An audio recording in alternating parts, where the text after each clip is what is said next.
जादुई पेड़ की कहानी।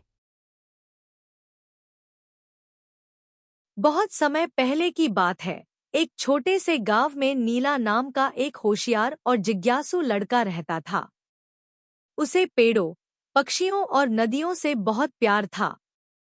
वह रोज स्कूल जाने से पहले गांव के पास वाले जंगल में थोड़ी देर घूमने जरूर जाता। एक दिन जब वह जंगल में घूम रहा था, उसे एक अजीब सी आवाज सुनाई दी, जैसे कोई फुसफुसा रहा हो। नीला, नीला। नीला डर गया, लेकिन उसने हिम्मत दिखाई और आवाज की दिशा में चला गया। थोड़ी देर चलने के बाद वह एक बहुत ही पुराने पेड़ के सामने पहुंचा। पेड़ बहुत बड़ा था, उसकी जड़ें जमीन से बाहर निकली हुई थी और तना चमक रहा था। मैं जादुई पेड़ हूँ, पेड़ ने कहा। मैं 100 सालों से सो रहा था। तुमने मुझे जगाया है। मैं तुम्हारी एक इच्छा पूरी कर सकता हूँ।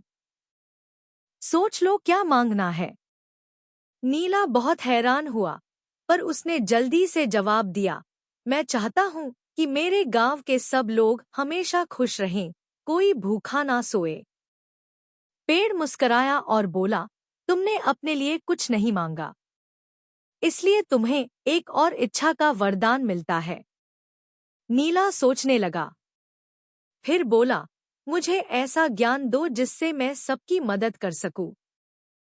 पेड़ ने अपनी एक शाखा झुकाई और उसमें से एक सुनहरी किताब गिर पड़ी। यह ज्ञान की किताब है, पेड़ ने कहा। इसमें वह सब कुछ है जो तुम्हें जानना चाहिए, पेड़ पौधों की भाषा, पशुओं की जरूरतें, दवाइयों की जानकारी और दिलों को जोड़ने का तरीका।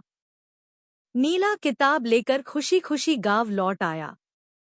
उस दिन के बाद गांव में बदलाव आने लगा। नीला ने किताब से सीखा और गांव वालों को सिखाया किस तरह बिना जंगल काटे खेती की जाए, बीमारियों का इलाज प्राकृतिक चीजों से कैसे किया जाए और एक दूसरे की मदद कैसे की जाए।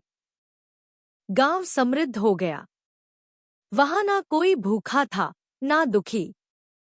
लोग एक दूसरे का सम्मान करते थे और नीला को गांव का जादूगर कहने लगे, क्योंकि उसने जादू से नहीं, ज्ञान से सब कुछ बदल दिया था।